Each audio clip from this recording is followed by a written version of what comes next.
En principe, assumer des fonctions politiques et ça conserver le peuple. En principe, conserver le peuple, si vraiment nous aimons ces peuples. Même Jean-Pierre Marco, comme le Bougoumé, c'est na Bongandanga. Kamera comme Bougoumé, c'est na Rouchour. Si, je dis bien, si vraiment, la fonction politique est de servir le peuple, parce qu'on est censé servir le peuple partout. Félix Tshisekedi a resserré le baron naé. Parce que garder Jean-Pierre Bemba de loin, ou Kamera de loin, au cas où. Il y a au cas où. Pour moi, il n'y a pas Fatio, Mende, Bocha, Minaku, des technocrates peut-être. Mais ce ne sont pas des gens au bazar à poids politique sur le plan populaire. Ils ont mon aïe foire, oui bien foire, Fayoulou. À tout un na ma tête à pôle. Bien sûr.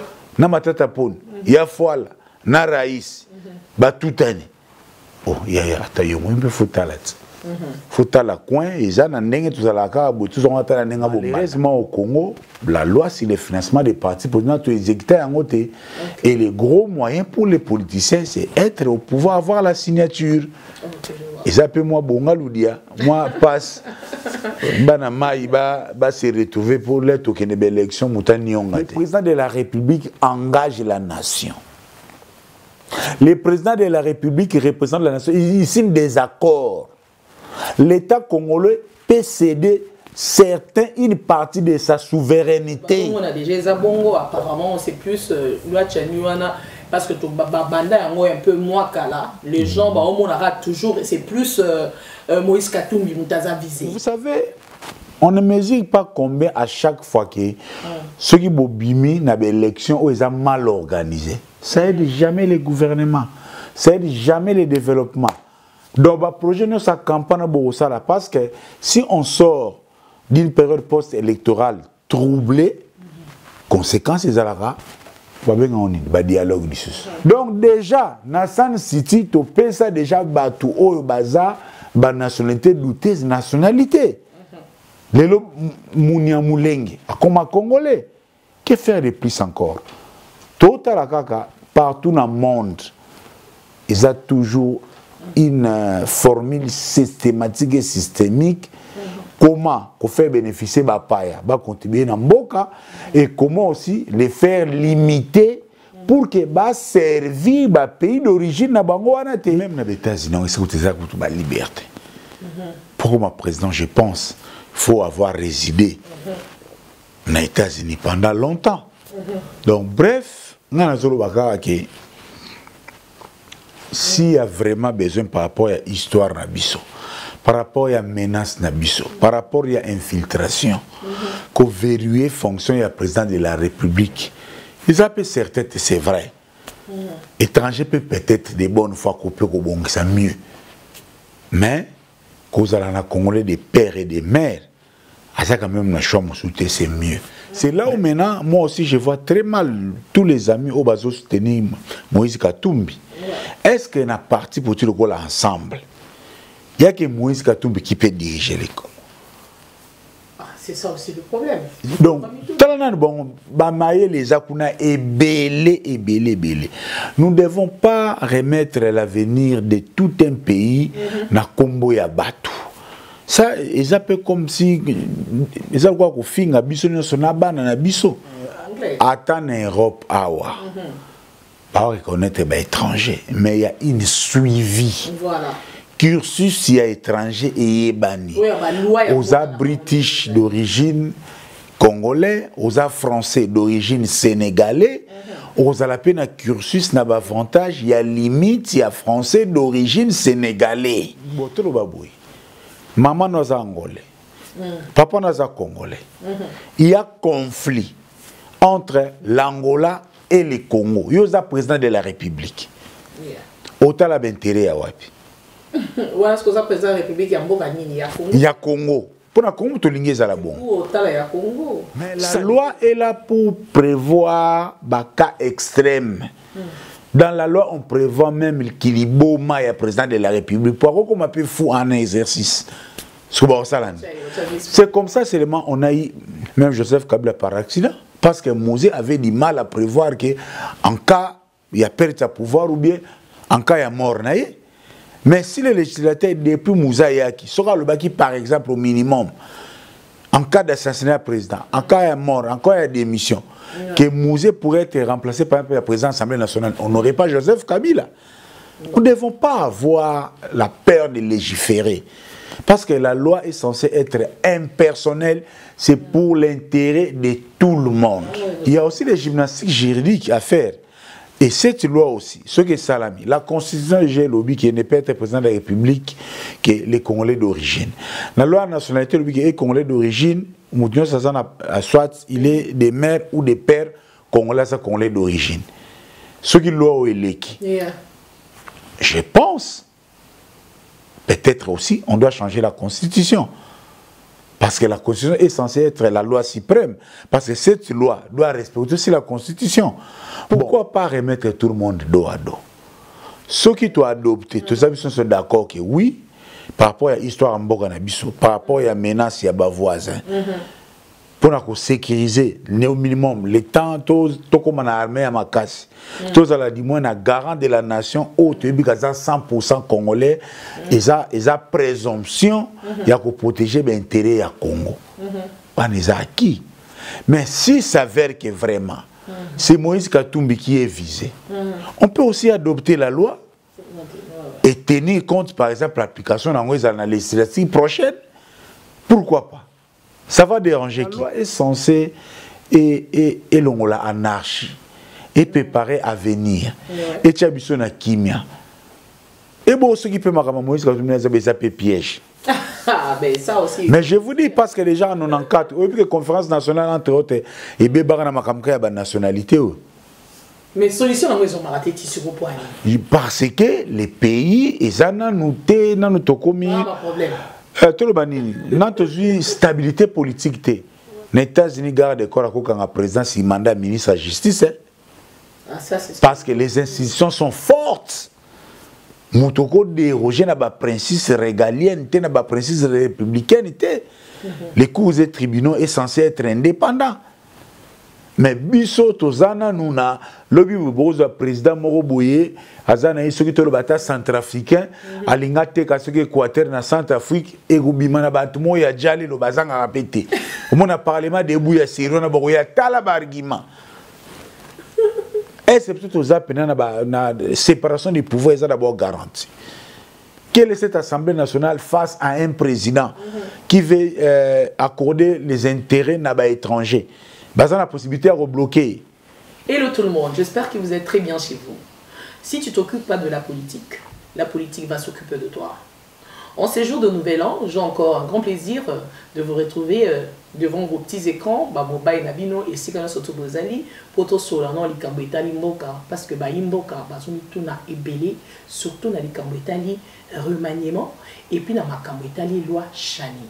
Alors, sans plus tarder, dans les gâteaux sur la Moko, où il y a confrère Nanga, on a mis ça toujours Kozana et Nabino et Longo, tout sur la Likamon, qui est un peu dans Mozindo. Alors, tonton premier, hello, Bibi. Nice to meet you. Thank you so much. Long time, hein? Depuis. Je suis atteint nzala no fort. Vraiment. Nzala donc na komo zela ondenge. Moi c'est zema oka posa litonge. Ah, ngaka tso ngolo bandi ba Christ bazela la vie éternelle. Alors, Kousa. Voilà. Alors tonton promo. Yes, maman. La politique. Au quoi il aura la soupe qui n'a qu'à ta soupe ou comment? Ah, yo yelinga na masura. Sigoyo donc selon bino. Congo wana oya kimpavita. Ya Simo Kimbangu. Ya Patrice Emery Lumumba ya Kasavo Desara ya bino. Non, pas du tout. Nakameka. Bino Ludiaka, absolument Ludiaka te. Vraiment.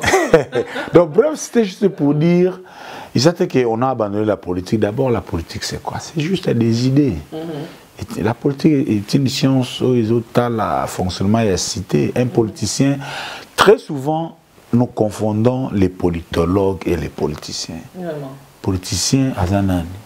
Tout le monde en a. Il y a un pays, il y a Europe, il y a même des électriciens comme le président de la République. Il y a des économistes, il y a tous les. C'est confusant Congolais quand ça que politique c'est la classe comme politique, c'est un institut makanda ka bobi au côté. aussi longtemps vous avez des bonnes idées pour votre société, pour votre pays, des idées qui peuvent avancer la société, vous êtes déjà dans la politique. Ça dépend maintenant dans quelle marche est.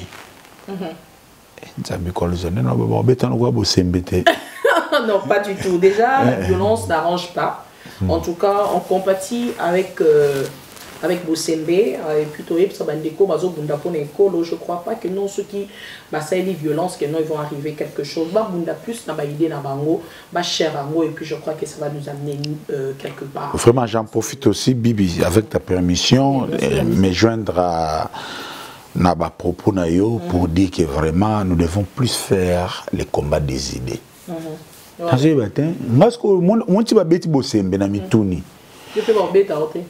Au-delà de ça, Namituni et loko nini obusembe aloba aussi les plans dialectiques beaucoup balayé en côté.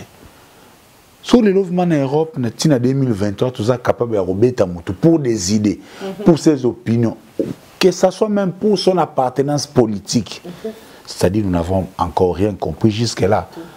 Parce que tout ça dans le monde des idées. Je ne vois pas quelqu'un comme Bosembe, limité soit-il, intelligent soit-il, Azalana un argument irréfragable. Et ça t'est. Donc si Bosembe dit A, dites B. Donc, mais, Nandenga Grabou de Sali est bien. Mais c'est n'a pas qu'on a. Parce que tu es moins fixe, ça qu'on y aime. Et puis là, on a qui Talaga mère de Nice. Ah, vous l'avez posté. Voilà, ça c'est tonton promo, donc voilà, dans son élément. Donc, les lots, toko solo la remaniement, il y a gouvernement, et puis toko solo la loi Chani. Alors, en ce qui concerne remaniement, il y a gouvernement. Dans 9 mois, il y a l'élection. Il y a une stratégie par rapport à l'élection, ou bien et c'est qui vraiment remaniement salama. Bibi, tu es tellement sublime, j'ai voulu Nabosani Kozan, on a évité sur bon non ça la tuna zala, limsan azama un petit Mukongo. Non ça la tuna, c'est pas facile de faire une émission devant ce genre de beauté. Quand même on est venu vendre les idées aujourd'hui. Remaniement, vous disiez encore. Est-ce que ça valait vraiment la peine? Il y a pour ça, remaniement d'un moment où pendant que tu as 9 mois d'élection, ou bien et sa stratégie par rapport à son excellence, monsieur le président Félix Tshilombo, à mon avis, il faut ça là, ou bien pour changer ma tactique ou comment? Est-ce que ça valait vraiment la peine? Question de Jésus a quelques volets vraiment très importants et pertinents. Je peux dire oui et non. Oui et non. Comment ça? Oui, comme stratégie politique, ouais, ça va. Parce que la politique, c'est aussi, entre autres, parce qu'il est les gens à pouvoir, quand même, pouvoir les a partagé, mais il est censé concevoir les pouvoirs. Et déjà en face, certains alliés comme Moïse Katumbi, sous même langage, il y a Fayoulou qui était déjà l'opposant naturel à Tshisekedi, il est aujourd'hui rejoint par les FCC à travers Joseph Kabila et Matata Ponyo. Ça fait déjà un bloc politique très important. Parce que la politique, c'est aussi les alliances. Parce que le peuple est représenté par ses leaders. Donc, chaque leader a son poids politique. Vous voyez un peu. Donc, politiquement, l'union sacrée, où Félix Tshisekedi doit aussi resserrer les rangs. Resserrer les rangs, et c'était des bonnes lois, à Meka, d'une manière ou d'une autre, à resserrer les rangs en replaçant les alliés. Parce qu'aujourd'hui, Jean-Pierre Bemba amène l'Ouest à Félix Tshisekedi, Vital Kamerhe Bahati amène l'Est, Mboussania aussi l'Est également, et d'autres partenaires politiques. Ça, c'était sur le plan politique. Mais il y a aussi une pesanteur et la réalité. Où il y a un fonctionnement, il y a un régime politique sur l'élo. Tout président qui sortira des élections sans une majorité sera toujours tiré par les alliés. Les alliés, aussi longtemps Tous un régime où Nengeza très compliqué, on sort des élections, bah parti belé gagné, nous avons une majorité absolue na gouvernement. Donc président faut composer toujours na balier.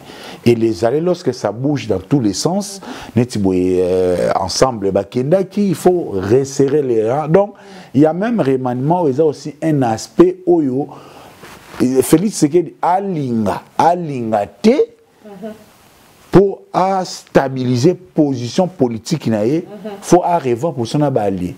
Et la politique entre autres aussi c'est le partage des responsabilités. Il faut se le dire. Au Bunda, moi je te donne ça, vous allez me donner quoi? Quand même nandenga langi la pe banoko bankale ba otala ba fatio yo abe l'exezo ya allez Bemba bonga ludia Kamere bonga ludia comme ça tout dit belana nous ndeni masolo ko ezela. En parlant de monsieur Kamere ainsi que Jean-Pierre Bemba, par exemple deux gabarits hors normes oyo vraiment monsieur Chilombo a zongisi na kati ya gouvernement na e ba poste ba pesi bango. Est-ce que ça va poste va mériter et puis bon travailler na yango bien en ce qui concerne monsieur Kamere avant au côté monsieur Jean-Pierre Bemba par rapport à la défense na poste ministériel ou ba pesi voilà. Va mériter yango. Bon Bibi Waifa en tenant compte, il y a la carrure, il y a la personnalité, parce que le gouvernement, à 80%, ce sont les mêmes figures. Mais les nouvelles figures, ils ont entre autres Mboussania Mouissi, Jean-Pierre Bemba et Vital Kamere. Mais on. Si, justement. Le gouvernement est ébélé, mais ça peut-être retenir en haut ma casse, ils ont ça, ma kélé, tu vois un peu. Yeah, Bibi, c'est vrai nous faire allusion à gabarit à Jean-Pierre Bemba et Solo Bisabato. Chacun a sa position. Déjà par rapport à Vital Kamere, c'est un poids lourd. Azala qui troisième la dernière élection en 2011. Par rapport à l'accord FCC Cash, Azala la ministre, autant de la diété des cabinets chef de l'État. Koyok ça est ministre économie, vice-premier ministre et ministre économie. Et surtout, qui accusé dans il y a des tournements et les cas qui malgré qu'il a été acquitté. Bon. C'est tout ça. C'est vrai parce que au moins, on a une compréhension rationnelle du fonctionnement de l'État. C'est vrai. Sur le plan juridique, Vital Kamere a été déjà lavé. Juridiquement, on dit il faut regarder la chose et juger comme des vrais. En principe, on ne devait plus tout soupçonner Vital Kamere des voleurs. Parce que la justice lui a lavé. À moins que nous ne croyions pas à cette justice. Mais sur le plan social, est-ce qu'on a mis tout à battre? Moi, je suis dit que le lobby, deuxième bureau à la mais deuxième, troisième, quatrième bureau. Donc, tout ça entre réalité sociale et la réalité juridique. Juridiquement, Kamere est lavé. Mais, Namutu, il y a opinion, il n'est pas encore totalement lavé. Parce que maman a un retour, ou a un madimba. Pour ces 100 jours, Vital Kamere. Jean-Pierre Bemba. Azala vice-président, chef d'un grand parti, un grand challenger politiquement parlant. Aoutaki PCPI, c'est vrai. Comme le ministre de la Défense. Nandenga Hermobo Moutso ça gravit certains échelons sur le plan politique. Ça fait parler et aussi. Il y a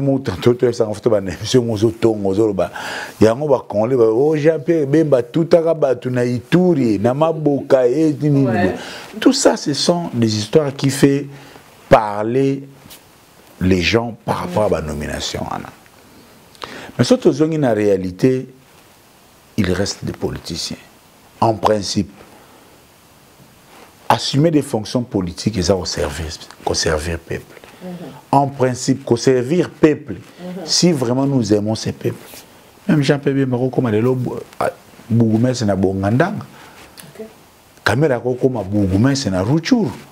Si, je dis bien, si vraiment la fonction politique c'est de servir le peuple. Parce qu'on est censé servir le peuple partout. Tout ça. Ils ont une émission, ils ont contribué de l'eau, ils ont servi le peuple à travers l'information. Yes. Donc, ça, point de vue, ceux qui ont une rationalité, il faut aussi Nandenga Congo. Mutu na mutu, Nandenge ya langila, Nandenga Kiniba, passer un terme, pour une meilleure compréhension. Chaque politicien, chaque personnalité publique, a une histoire na ba kolakana e. Donc, ils ont le mot bachubaye. Ana yombo na imobo.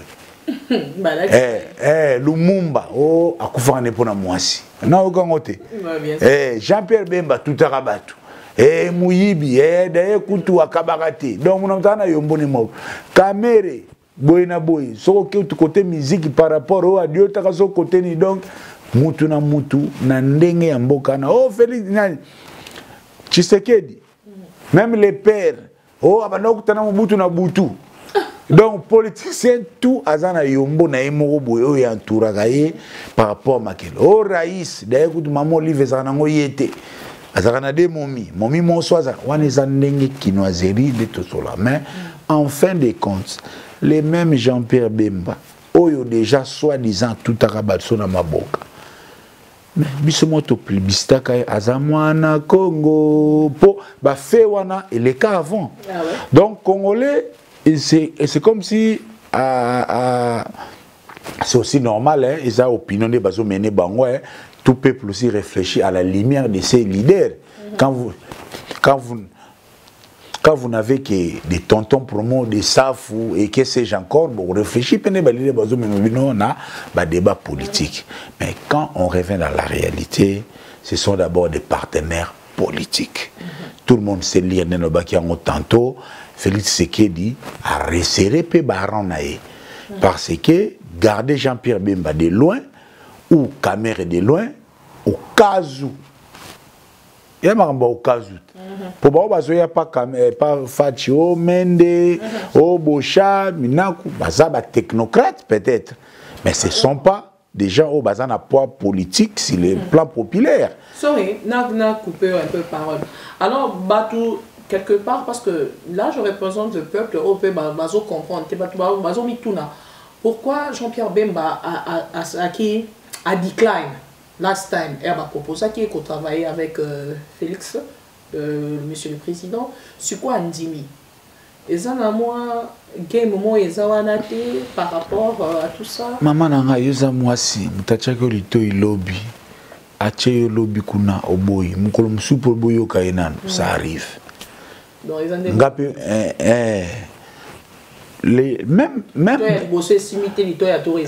Même dans les cours normaux, il y a vie. L'homme est changeant. Okay. L'homme agit selon les circonstances. D'un point de vue, au Monique Remaniement, ça valait la peine. Bien sûr, le point de vue. Maman Nanga, en ce qui concerne ces remaniements, c'est là où j'ai vu même mes résumés. Nanga Naïo. Tout ça, et l'autre toko limité en côté, d'abord, ils sont basés sur des pesanteurs politiques, parce qu'il est la majorité. Et puis, en face, qu'on a opposant, adversaire, ils ratisser l'âge, ils sangana. Ils ont mon foi là, oui, bien foi, faillu. À tout un na matata pone. Bien sûr. Na matata pone. Il y a foi là, na raïs, tout un.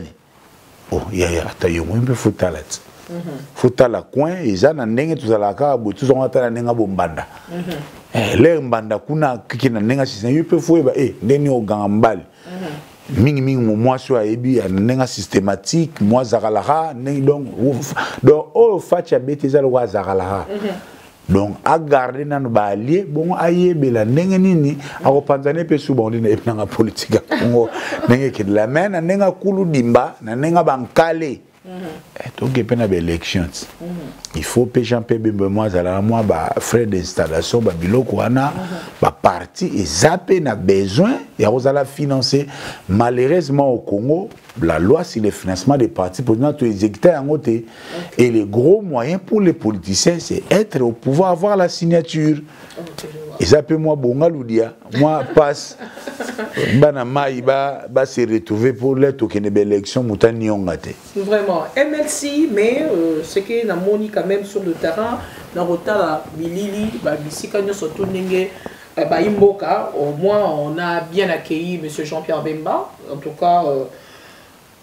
Espoir ezali et panaé ba congolais nyo surtout on dirait bazana simanaé en tout cas la PCI net mokako soit bazana espoir pour établir paix na est Bibi Waifa babi ya yebi milieu ana très bien Bibi Waifa ma sœur depuis tout ba temps mobutu l'air ba le kaka bo mona penda ke Konde Villa qui kanda gouverneur à Bukavu. On sentit que l'homme qu'il faut à la place qu'il faut. Et là, on a comment moi quoi échapper biso. Et Lélo, vraiment, Jean-Pierre Bemba au ministère de la Défense, vice-ministre chargé de la Défense, c'est la meilleure assignation. C'est le meilleur Moutou Oyo, bâtir l'homme qu'il faut à la place qu'il faut. D'abord, Jean-Pierre Bemba, de par sa nature et ses origines, tu es bimbo na biso batu batonga armée en ezabangala. Biso tu ba Congo première fois mu Congo abeta mungala. Mungala na zonga sur Équateur, te pas ça inacceptable mu Congo abeta mungala te. Mungala déjà za muta kwata vibra kuntima ine rekil pas bangala ba betio yo kolela pana ba betio sukene ko munda. Asa genre d'état d'esprit. Et puis il est passé par diriger une grande rébellion. Oyo et si la te po apola mais et si la po ba yokana na San City. En tout cas, tonton promo dans son élément. Et puis il y a tout mon a démonstration en 2006. Ah bon? Avec qui? Par rapport à la férocité à Jean-Pierre Bemba. Il y a les adversaires ont composé pour que Babouake na ces pays. Parce que Jean-Pierre Bemba na histoire politique ya Congo et les seuls muto a na contrepoids politique oyo bakoyi ko supporter te ke muto non vi arnya zanango vi armée ou bien force militaire o zanango ye penda ba marche to ko supporter te na ba discours akena ces pays le temps ba panzana nous armée ango makambango tout je peux même pronostiquer si Jean-Pierre Bemba a peut échouer et vous avez faut y timing pour toquer une élection et deuxièmement si le gouvernement ne lui donne pas des moyens appropriés parce qu'avoir la personne qu'il faut en est une chose, avoir aussi les moyens de sa politique en est une autre. Surtout Makambo Toyo Kagao là on est soit ça la défense qu'on a conseil à sécurité ba Rwandais ba eba na bango déjà mais déjà avec Jean-Pierre Bemba, tout là la ta moi tranquille mouké, azar même symbole de sécurité, si et seulement si on lui donne les moyens de sa politique. Bravo, félicitations à lui. Na Dengue la nomination et puis nous espérons bien que paix en tout cas au côté na est parce que nous sommes de cœur. Na bande ko na bisonyo surtout au kuna bazana est du Congo. Alors tonton promo. Comme il a ici là où les Robins s'empoignèrent. La loi British a sur César Mbeli. Je te jure. La loi Chani Oyo Dokotolo. Il y a Balou Babasi qui est bon, Chani. Chani Wetu. Ah, Chani. Ok. Sorry pour la prononciation. La docteur Noël Chani. Bien. Ouais, la prononciation c'est bien. Chani. Bon, ça va, on comprend déjà. Voilà. La star du moment. Toi, les gars, l'album n'a succès. Ah bon? Ah oui. Tonton promo. Alors, monsieur Noël Chani, Oyo, aïe na loi, Oyo, tout le monde benga mo Chani. Mais mingi, oh, ndeko. L'honorable Tsingue Pololo a eu une assemblée. Est-ce que Nagilelo Loana non, il n'y a pas de la question, non, il y a tout. Bah, on va éviter. Il faut que la loi Chani wana et le bani. parce que on va éviter parce que politique donc moi que on a lingala facile pour bande connu souvent comprendre na marama moka. La loi Tchani Bibi Waifa, ma sœur, je ne voudrais pas aller trop dans les détails, et ça toujours loi Oyo et Lingi est modifié notre loi sur la nationalité pour dire que ne peut exercer les fonctions, les plus hautes fonctions dans la République, on a assuré ça, le président de la République, le président du Sénat et la Banque centrale, et ça qui faut azala Congolais des pères et des mères. Alors que la constitution congolaise, la nationalité actuelle, est congolais d'origine, congolais au hasard, soit des pères congolais ou soit des mères congolais. Mais la loi Tchani veut renforcer, resserrer pour dire qu'il ne peut être président de la République démocratique du Congo, président du Sénat et la Banque centrale et d'autres fonctions. Faut azala des pères et des mères congolais. C'est ça la loi Tchani. Oh. En tout cas, merci tonton pour mon éclaircissement au pessimisme par rapport à... Je vous en prie. Mais mon tout n'a oh battu sur ma tout n'a pas l'élo. N'a qu'il l'élo. Est-ce que loi Tchani vraiment est nécessaire? Bibi Waifa ngano to arana poto. Ngano to bi histoire ya Congo. Loi Tchani. Sur le loto longoli ba kombo batu. Surtout le to dépersonnaliser débat. Loi Tchani lelo ngano to ana poto. Surtout na to solango comme il faut. Loi Tchani. Premièrement, ce que nous devons faire comme si vraiment nous aimons ces personnes, il faut dépersonnaliser le débat sur loi Tchani. Il faut la Babylone Gabatu. Avant de dépersonnaliser, est-ce que c'est nécessaire que nous puissions postuler, il fasse à deux pères et des mères? Est-ce que c'est nécessaire? Bibi Waifa. Bibi Waifa. Chaque peuple a le devoir de s'organiser, n'engagé à l'inga s'organiser. Le bien fondé d'abord, il y a la loi Tchani Poto qui est tout droit au but parce que la télé c'est le temps. Ils ont un aspect à sécurité. Ils ont un aspect, il y a protection, il y a mboka. Sécurité ni les autres personnes. Maman nanga, lelo toza, il paraît toza agressé. Dans la bataille, il y a agressé. Parce que le M23, c'est clair, les rapports des Nations Unies sont soutenus par le Rwanda. Il y a un agenda, l'élo na Congo, le Rwanda, à l'Ingako, étendre Mabene et Atina Kivu. Ils ont menace sur na Congo. Nous avons 9 voisins. C'est les 9 voisins qui entourent la République démocratique du Congo, voisins Muzombo qui paranete. Muzombo sera ibi pétrole na ya Mwanda et Koki. Tout le monde. Zambie sera ibi mini na ye et Koki. Centrafricain sera côté sera na Bonganda sera je maîtrise pas trop les petits Congo, je n'ai jamais voyagé na Congo et Koki.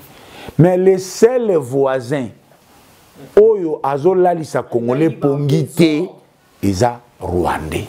Et dans ces pays, la République démocratique du Congo, nous avons eu un Rwandais qui a occupé de hautes fonctions militaires et stratégiques, James Kabarebe. Il est vivant. C'est la seule autorité militaire dans le monde moderne qui a occupé les hautes fonctions militaires dans des pays différents.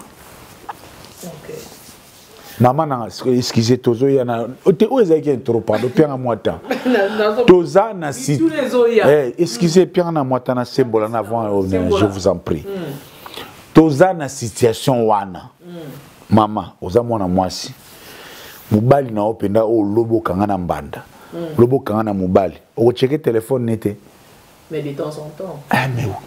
Parce que sécurité bacharango en tenant compte ya ba menace. Il y a des menaces. Imaginons-nous aujourd'hui.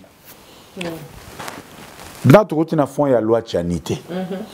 Baïke, bandego mususu baloba, ils ont la place dans notre parce que lingi même congolais oyo, aza soit des pères congolais ou des mères congolais, a comme président de la République du Congo.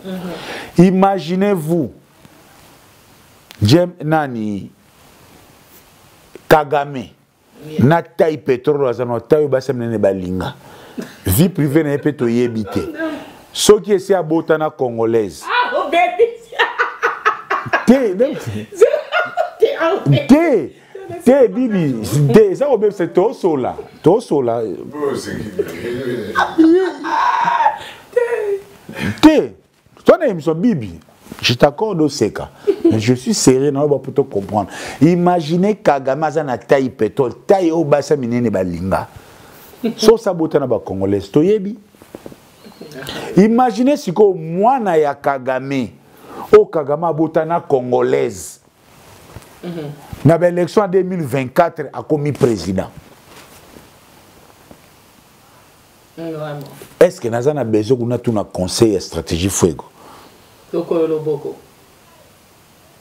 Tout ça est une menace.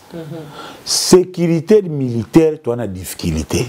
Parce que les Rwandais sont soutenus patati patata ou d'autres voisins menaces, Ouganda même y compris. Mais babandaka ko sécuriser na le minimum ya possibilité bozanango. Ndeko nanga. Ngano tuzalelo awa na Angleterre. Tuza na Angleterre. Moi na poto solo. Ezate ndenge bandeko baya beti turo poso yo poto donke na okaka. Non ye poto moto na vana na poto. Ayeb ke so ba bengi British. Na ndenga ba anglais, ba bengi étranger. Parce que mon Colombo aza anglais, aza écossais, aza irlandais du nord. En English, né mon Colombo, British de Jésus l'action déjà mon paya.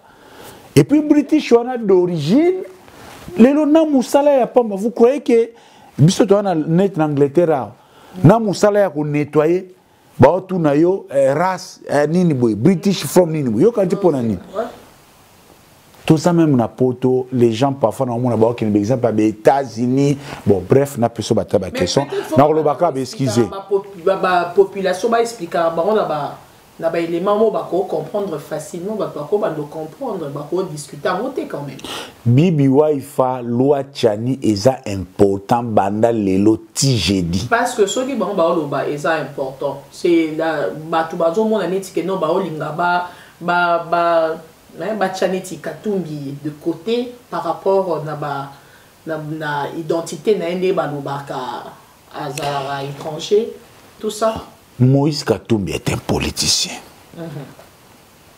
Je répète, Moïse Katumbi est un politicien. Ba Sénégalais babimi. S'il est vraiment politicien, est-ce que entre menaces, il y a infiltration, il y a nation congolaise. Na Moïse Katumbi a assumé ma fonction, ma haute fonction dans Mboka. Lui-même, Moïse Katumbi, il fait quel choix? Si c'est prétend congolais, posons-nous la question. À lui-même, Moïse Katumbi, il nous dit qu'il est politicien, il aime le Congo, c'est un patriote. Tout le monde Moïse Katumbi. Entre menaces, il y a infiltration. Naïa comme président, il fait quel choix? Moïse Katumbi nous a dit qu'il n'a jamais combattu pour le pouvoir. Moïse Katumbi nous a dit qu'il n'a jamais Vatika Koutou pour la paix. On ne voudrait pas aussi le sacrifier parce qu'il est des maires congolais, Azapé congolais. Il a sa place dans la politique. Il y a un débat auto éviter qu'on personnalise yango. Ce qui vraiment est Moïse Katumbi est dérangé.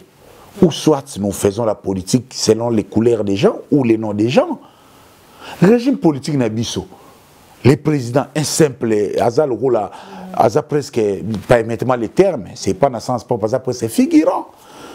C'est le gouvernement qui conduit la politique de la nation. C'est le premier ministre qui est le chef du gouvernement. Imaginez un ticket, par exemple, un Congolais 100%. Il y a ensemble, Olivier Kamita, tu as président, Moïse Katumbi, premier ministre. Ça fâcherait qui? Ça fâcherait qui? Moïse Katumbi n'est pas président. Atongi Stadi Yamazembe, Asel Makambebele. Même s'il est premier ministre, il peut faire beaucoup pour le Congo. Alors, sur ton point de vue,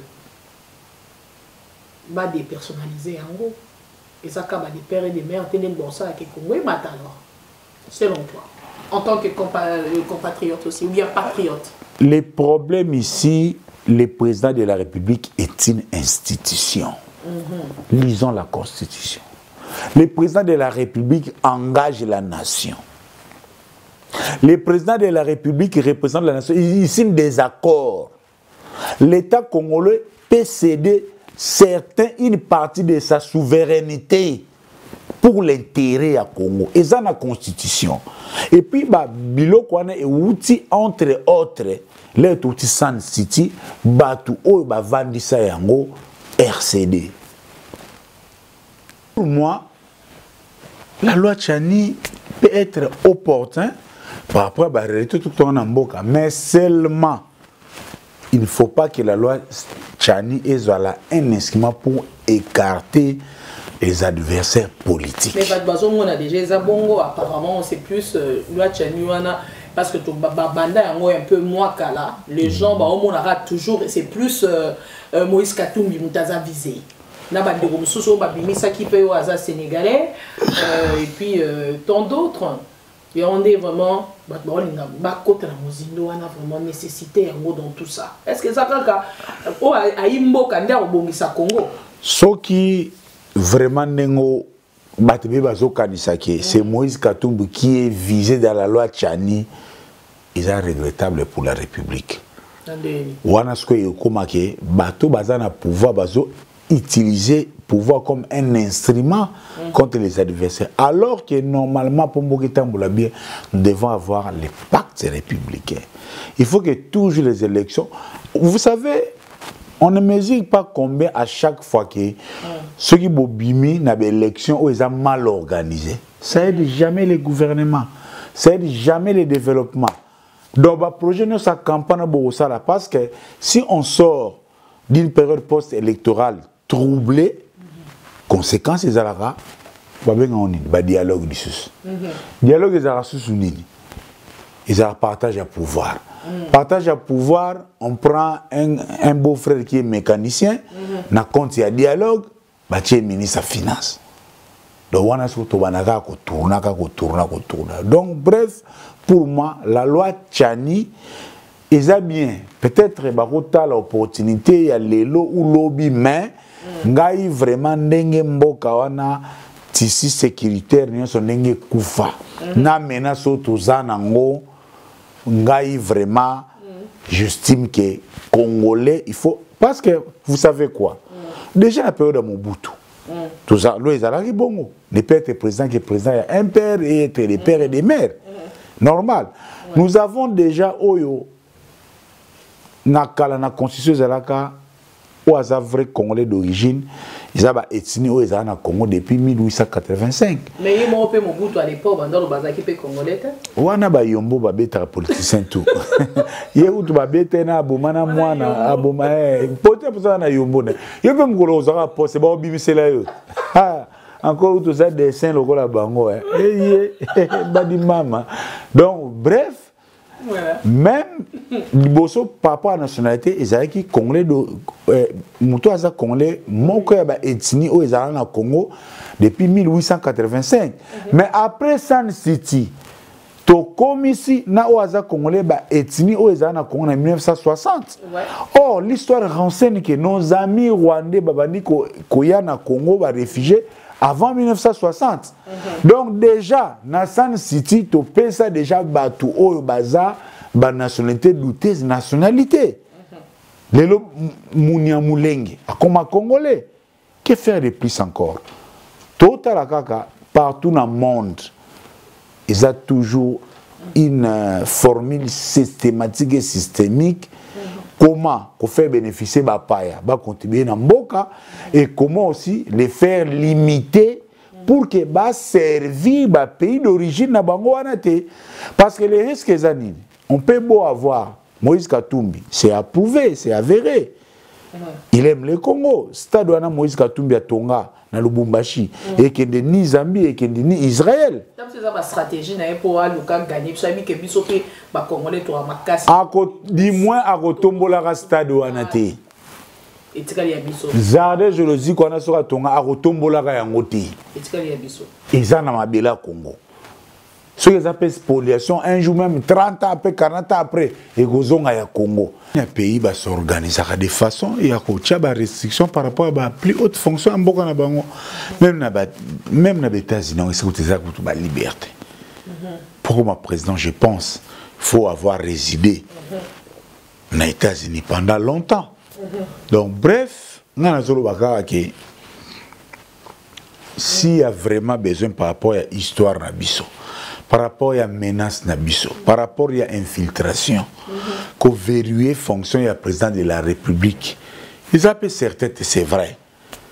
Étranger peut peut-être des bonnes fois qu'on peut ça mieux.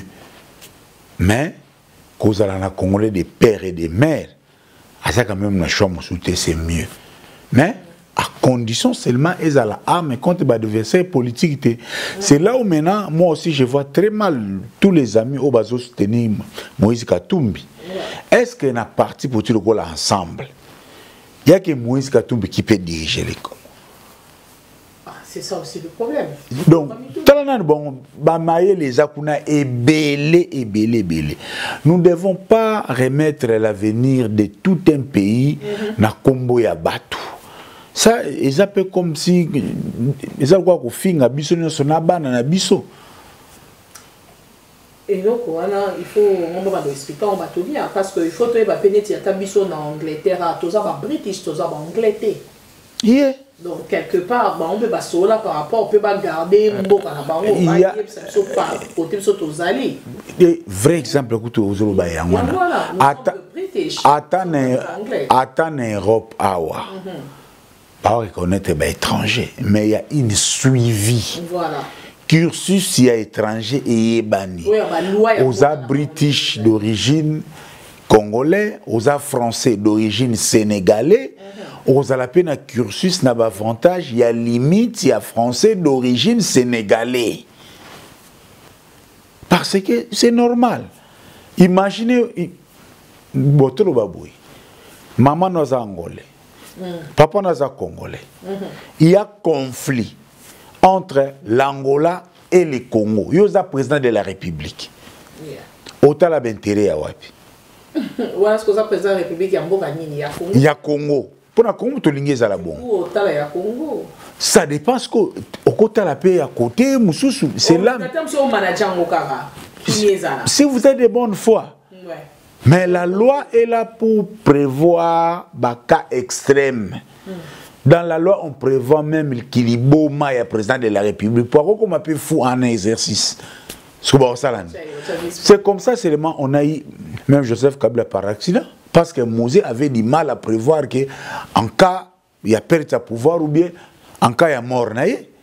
Mais si le législateur depuis Moussa Yaki sera le baki par exemple au minimum, en cas d'assassinat président, en cas il y a mort, en cas il y a démission, que Mosé pourrait être remplacé par le président de l'Assemblée nationale, on n'aurait pas Joseph Kabila.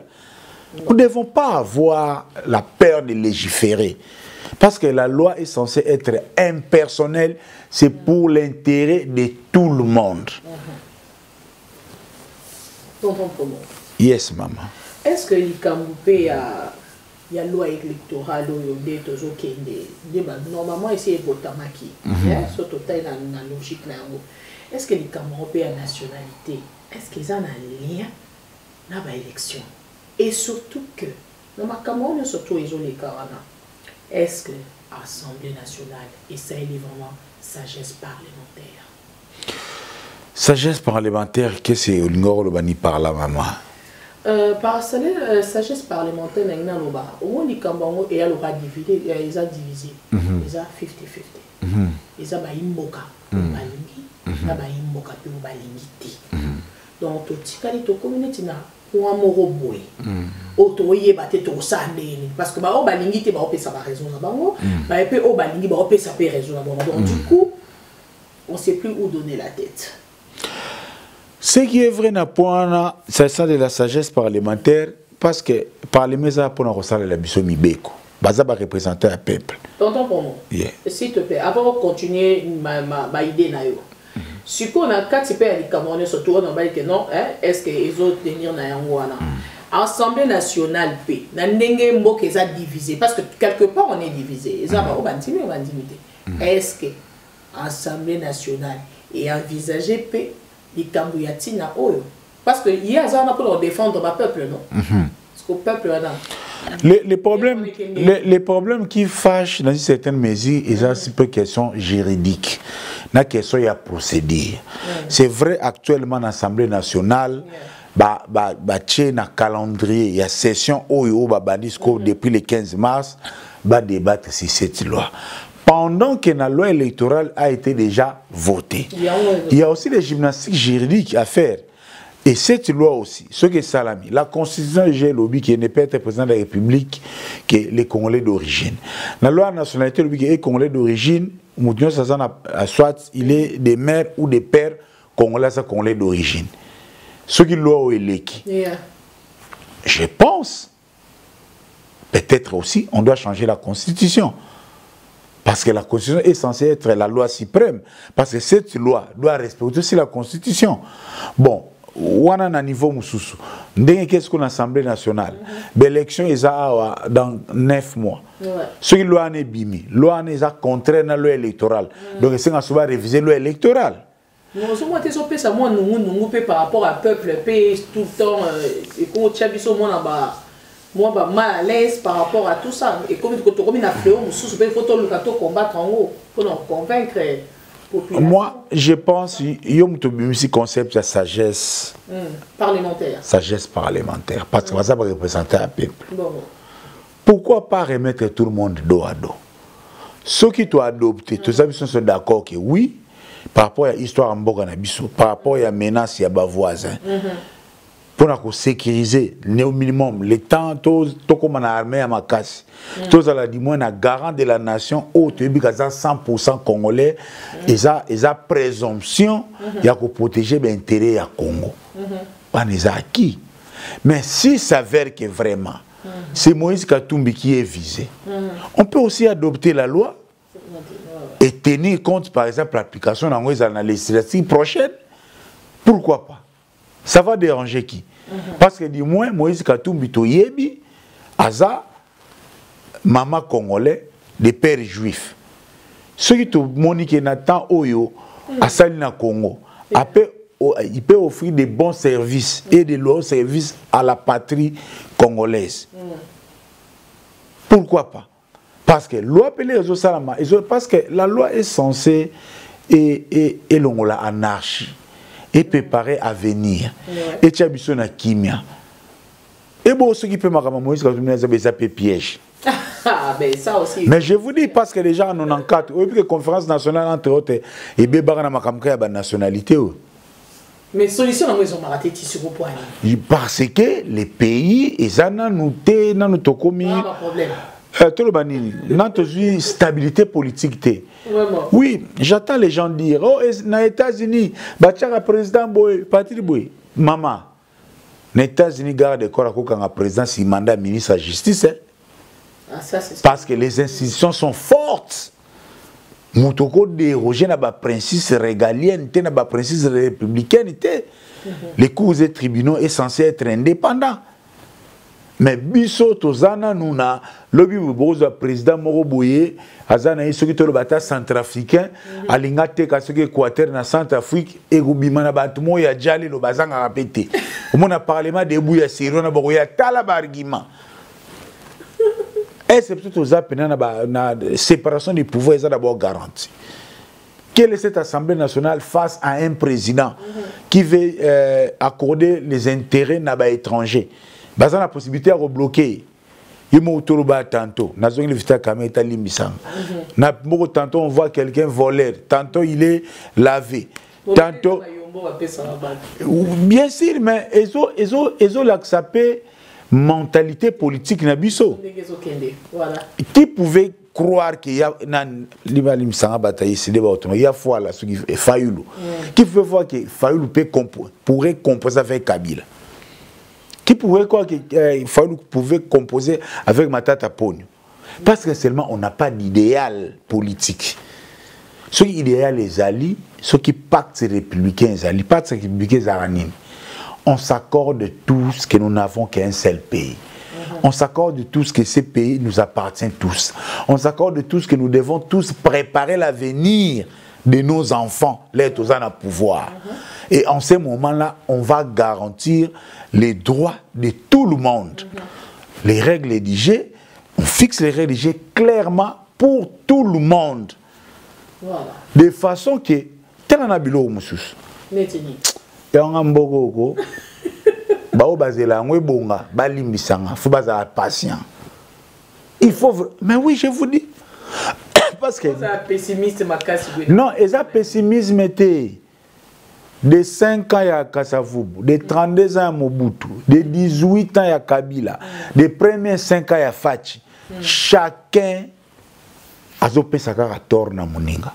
Pourquoi? Parce qu'on ne touche pas les vrais problèmes. Pour toi, le vrai problème, c'est quoi? La gestion rationnelle et républicaine de la chose publique. Et Zozangabiso. Mobutu prend le pouvoir, il a bandit bien, il chosifie et comme personnalisé. Après rébellion, Mouzé, il vient encore en rebelle, bonne volonté, mais il ne tient pas compte de beaucoup de paramètres. Joseph Kabila revient, donc le pouvoir pour le pouvoir. Il écoute une mangeoire. Donc, Moutabe, donc, l'objet qu'on a son maniqué dans le Parlement. Joseph Kabila a chance au Pamba. Chance au Pamba. Et puis, au final, c'est lui qui est au pouvoir. Donc, il y a comment gérer qu'est-ce qu'il y a l'État. Le col a bien privé naé. Yes, maman. Dans le cadre de l'état, on a comprendre la loi il y a China. Il y a China. Chani. Quoi? Chani. Noël Chani. Chani, voilà. Ça, c'est vraiment pour la prononciation. Si on a un exemple pour que vous comprendre. Ceux qui sont en Angleterre, en British, papa et maman sont congolaises. Mais pas comme pas british, pas botimo na bango. Donc déjà na Congo, aza déjà congolais. Alors papa na maman au pe baza disons non, maman au aza na Congo, aza congolaise, abala mobali aza tam sou bikolo. Ba botimo na bango na Congo. Oh biso bato to botimo na mwana biso mwana akoma na Congo te. Mwana nini wa ozana souci ya mboka koleka. Ou à Botami a un poto de père et de mère dans la Mona Congo, ou bien moi non à Botami Kuna na Congo, de maman congolaise, de papa Bikolo. Oui, yo, on Moïse. Pas du tout. Pour l'argument, on n'a pas Peter Chani, pas Paulette Kimuntu.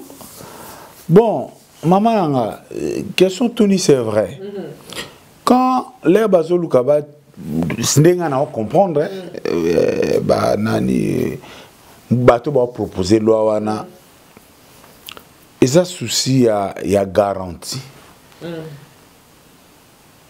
Oui, même un Congolais de père et de mère peut aussi trahir le Congo. Mais entre deux mots, il faut choisir les moindres. Moi na wa koli en Angleterre. Vous avez commis président na Congo. Allez, Azui, ma belle anglais, il y a Congo, pesi anglais. C'est peu et puis bana poto des fois bazara carré. Ba okutu ba bota on a des pères de meba manipulés par les blancs. Peut-être y a musukuta rose à la tête na bango pour ça du moins congolais. Et puis nous n'avons pas les mêmes réalités. C'est ça aussi. Et puis tout c'est l'accident que moi na wa bota déjà moi no a collé à nini boy. Pas comme président, il y a un coup d'état dans la campagne. Na français, na lingala, ya yo mami, ya kangana comme président. Na voté. Bon, lobby pète, on peut encore resserrer la loi. Dire que qu'on est des pères de mère, mais il faut au minimum résider au Congo 5 ans au moins, 10 ans. Donc, surtout comme par exemple, il y a un débat, il y a l'ikina soso. Mais ce qui est vrai, c'est le moindre mal, et ça préventive. Et ça, mesure préventive. Ça ne rassure pas tout. Mais l'État a un mécanisme, les parlements là, les cours et tribunaux et là, beaucoup d'histoires. Makambo est vraiment passé. Maintenant, quand on a Kamoko, Baimboka Souba Lobili Kabuya IGF, Alingeti. Badi à la Sénégal. Autant la besoin de Nessa Fumingue. Attends. Toujours c'est documenté, toujours mon réseau les cas. Bon, Wi-Fi. Surtout comment raisonner, bien sur le rôle à Daniel Saf. N'a habité. Bon, c'est bien, c'est l'un des Congolais, il a ses opinions à émettre. Déjà, inspection générale, il y a finance. Et ça, service, ou ils ont sous autorité à chef de l'État. Oui, dans les cas d'espèce, même si c'est vrai à Linguete, serré, Congolais des mers, il a sa place. Les problèmes, il y a un bazo biaisé débat.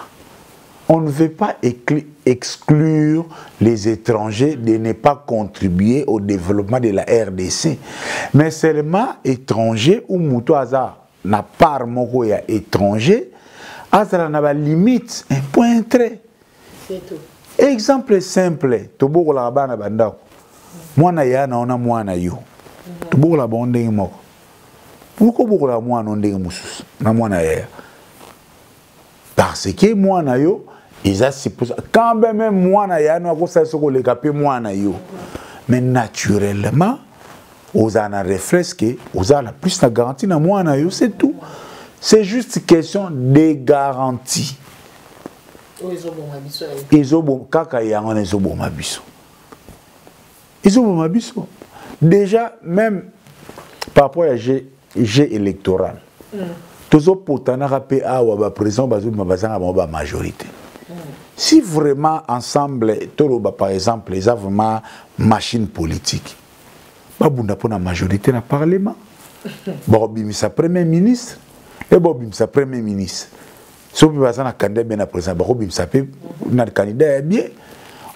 On doit avoir des machines politiques fortes et non des personnes fortes. Voilà ce qu'on a dit, dépersonnalisé, il y a un parlement et tout ça. Bisso, et je pense aussi peut-être comme moi à clôture, que c'est simple. Soto timbi, nandenge pe ya kuludimba, permettez-moi le terme, pour tout se comprendre. Nandenge pe na ya kuludimba, muto azana pouvoir azarate pa tiki la mutu. Do azo fina pe nandenge ya ofina. Sko babunda, exagé politique, babunda de façon que loane le kate. Et les lots, gana yoka gana zanga kuna yoka ofati yo il paraît aza majoritaire te aza nani boité. Babunda de façon que ce que ça loi mabe peuple a s'exprimer à télémela yango. Voilà. À télémela yango. Mais ce que on a référendum. Aïe. On discute ba saf na ba Peter chani ba okata na même moi je dirais trop baka que on peut aussi adopter la loi. Mais bah exécuter on a législative prochaine. Bien pourquoi pas les parlements aussi à quoi remettre et en gros babananto kena on a format au tout ça les lopa parce que n'a pas potentiel candidat pe au bazaba présidentiable. Au peut on a risque à makai ceux qui n'ont pas reçu mboka on a zoanga même on sont na Zambie aza penan pété. Vraiment. Tonton promo. En tout cas, moi je dirais un grand merci au pasteur Jean-Claude Bapetila, au Tazali, toujours ma bonne délit pour la babiso bao. Thank you so much. Na maman pasteur Nicole Kiamangana. So, tonton pour moi un dernier mot, toujours chuté par rapport à tout ça. Moi je dirais merci à toi pour l'émission. Merci de répondre à l'exercice. J'espère que bateau balandi on s'est remis à l'ère critique la censure na bango ba hésité et a offert biso savoir opinion na bango par rapport à nos propos quand des aga to kabulika makanisi ya le tanga mu Congo betano kwa bosembete pardon. Violence et vos bénéficiaux de l'autre côté. Quant à moi, je dirais un grand merci encore à Tonton Promo pour notre déplacement et puis dans vos autres analyse et puis à vous. Et surtout félicitations à toi pour les studios. Hein. Ça montre combien tu aimes ton travail. Merci beaucoup Tonton Promo. Donc voilà, merci à vous, fans, followers partout que vous avez nabiso, bolanda, page, nabiso, bolanda, surtout en tout cas, bonne chose et pas nabino et on se retrouve à la prochaine. Bye bye. Aux yeux. Micro ne uto kata il y a 2 minutes. Et c'est la rao. Waouh. Na mona na ngaba émission.